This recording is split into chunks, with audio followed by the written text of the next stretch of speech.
तीन बहनों की लालची भाभी। करिश्मा, रेशमा और मनीषा तीन बहनें हैं। उनका एक भाई भी है, मयंक।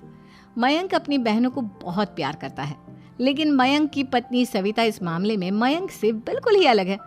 वो अपनी ननदों का जितना बुरा कर सकती है उतना बुरा करती ही रहती है और अपनी ननदों पर हुक्म भी चलाती है। करिश्मा, करिश्मा, तुमने अभी तक नाश्ता नहीं बनाया? तुम्हारे भैया को ऑफिस जाने में देर हो रही है। हाँ भाभी, बस अभी बनाती हूँ। करिश्मा, तुम ये ढीलापन छोड़ दो। कल को पराये घर जाना है। वहाँ अगर तुम इस तरह से काम करोगी तो लोग क्या कहेंगे कि माँ ने और भाभी ने कुछ सिखाया नहीं। और तुम्हारी दोनों बहनें कहाँ हैं? रेशमा मार्केट गई है और मनीषा सो रही है। क्या? सुबह के 8 बज रहे हैं और ये महारानी अभी भी सो रही है? ये कहते हुए सविता अपनी सास दुर्गा देवी के पास जाती है। माँ जी, देख रही हो अपनी बेटियों के तौर तरीके? क्या हुआ बहू, सुबह सुबह क्या कर दिया मेरी बेटियों ने? अरे एक तो अभी अभी उठकर किचन में गई है, दूसरी सुबह सुबह बाहर चली गई और तीसरी अभी तक सो रही है। क्या करूं मैं इन तीनों का, मैं तो परेशान हो गई हूँ। जा जाकर उठा उसे और रेशमा से मैं बात करती हूँ। सविता सीधा मनीषा के कमरे में जाती है और उससे कहती है, महारानी जल्दी उठो, सूरज सर पर आ गया है। भाभी थोड़ी देर और सोने दो ना, मैं रात को लेट सोई थी। वो क्या ना, यूनिट टेस्ट चल रहे हैं। शराफत से उठती है या नहीं, या फिर पानी की भरी बाल्टी डालूं तेरे ऊपर? नहीं भाभी, मुझे बिस्तर में नहीं नहाना, उठती हूँ मैं। मनीषा जल्दी से उठकर बाथरूम में चली जाती है।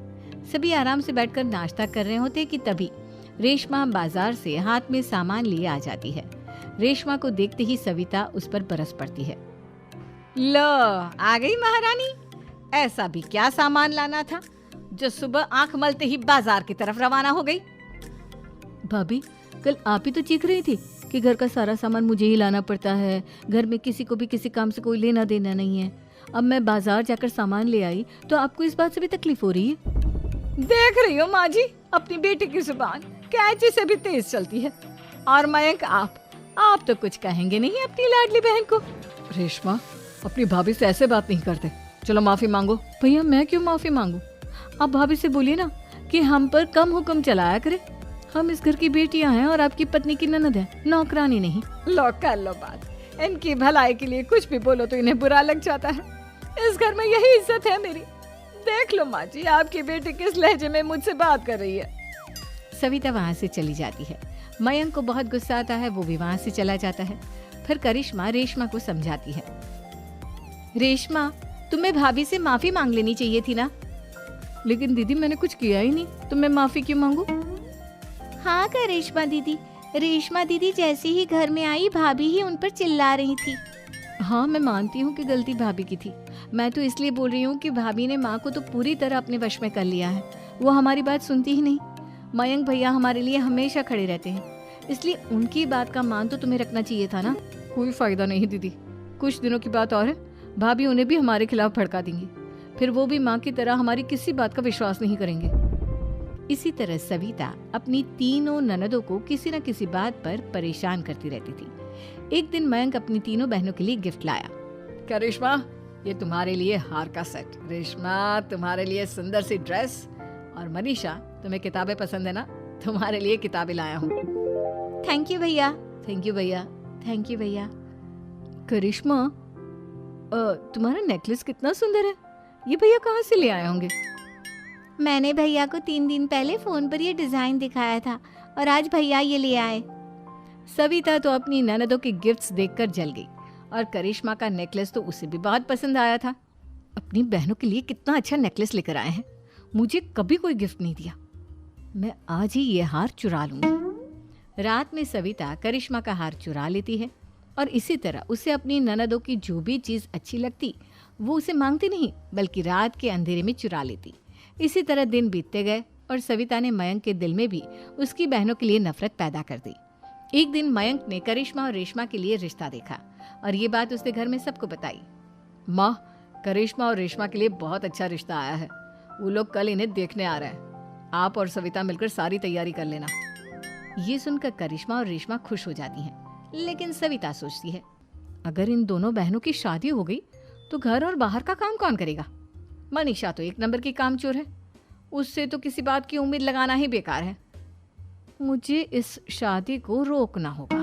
अगले दिन सभी लड़के वालों के स्वागत की तैयारी करने में लगे होते हैं। तभी मयंक अपनी बहनों से आकर कहता है, तैयार हो गई तुम दोनों? देखो दोनों लड़के बहुत अच्छे हैं, मैं कोई कसर नहीं छोड़ना चाहता, इसलिए तुम उनके सामने अच्छे से बिहेव करना और अपनी भाभी से लड़ने मत लग जाना। करिश्मा, तुम वो नेकलेस पहन लो ना जो मैं तुम्हारे लिए लाया था। भैया मैं बहुत देर से वो नेकलेस ढूंढ रही हूँ, लेकिन मुझे मिल ही नहीं रहा। क्या तुमने नेकलेस खो दिया?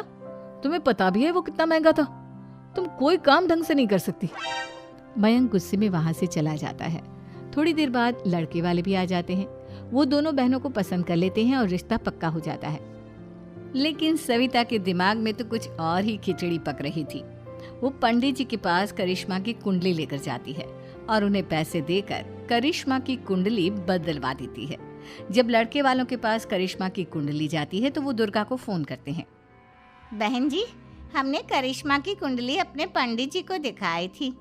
आपकी बेटी की कुंडली नहीं बल्कि दोषों का पिटारा है। देखिए, मैं और मेरे पति इन सब बातों में बहुत विश्वास करते हैं, इसलिए हम आपकी बेटी से अपने बेटे की शादी नहीं करा सकते। इस तरह करिश्मा का रिश्ता टूट जाता है और सभी घर वालों को बहुत दुख होता है। अब कविता सोचती है, चलो करिश्मा का तो रिश्ता टूट गया, अब रेशमा का भी रिश्ता तोड़ना है। क्या करूं? अब सविता आवाज बदलकर किसी अननोन नंबर से रेशमा के होने वाले ससुराल में फोन करती है। हेलो, मैं कौन हूँ कौन नहीं ये आपके लिए जानना जरूरी नहीं। बस इतना सुन लो कि रेशमा का 2 साल से किसी के साथ अफेयर चल रहा है। बस रेशमा का रिश्ता तोड़वाने के लिए सविता का इतना कहना काफी था। अब रेशमा का भी रिश्ता टूट गया। मयंक और दुर्गा देवी ने रेशमा को खूब खरी खोटी सुनाई और उससे बार बार उस लड़के के बारे में पूछने लगी। आप दोनों मुझे क्यों परेशान कर रहे हो? अरे कोई लड़का होगा मेरी लाइफ में तो मैं बताऊंगी ना, जब कोई है ही नहीं तो कहाँ से लाऊं मैं कोई लड़का? तो तेरे होने वाले ससुराल वालों को फोन किसने किया था? माँ मैं नहीं जानती किसने फोन किया था, मैं सच कह रही हूँ। मैं तो पहले ही कह रही थी इसकी लगाम खींच कर रखो, लेकिन मेरी सुनता ही कौन है। आप चुप रहिए भाभी, ये सब आपका ही किया धरा है। अब तीनों बहनों को विश्वास हो जाता है कि ये सब उनकी भाभी ही कर रही है। तीनों बहनें अपनी भाभी को सबक सिखाने के लिए एक वकील कर लेती है और घर में हिस्सा मांगना। देखो भैया, माँ बाप की जायदाद में जितना बेटों का हक होता है उतना ही बेटियों का, इसलिए इस घर के 4 हिस्से होंगे और हमें अपना हिस्सा चाहिए। मैंने तुम्हारे लिए क्या क्या नहीं किया और तुम इस घर में हिस्सा मांग रही हो? भैया, आप और माँ हम बहनों की कोई बात नहीं सुनते हो और भाभी हमारी शादी नहीं होने देगी क्योंकि उन्हें लगता है कि आप हमारी शादी में ज्यादा पैसा लगाओगे और उन्हें हम जैसी फ्री की नौकरानी कहाँ मिलेगी। तो हम भाभी के साथ तो रह नहीं सकते, हम बहनों को अपना हिस्सा चाहिए। अरे तुम्हें शर्म आनी चाहिए अपनी भाभी पर ऐसा इल्जाम लगाते हुए। वो तुम्हारे बारे में कितना सोचती है। हाँ माँ, भाभी हमारे बारे में बहुत सोचती है। दिन रात बस यही सोचती रहती है कि किस तरह से अपनी तीनों ननदों को परेशान करूं और कभी मुझे पढ़ने भी नहीं देती।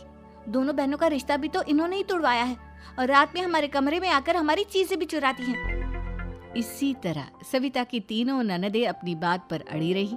अब कोर्ट में तारीख भी शुरू हो गई।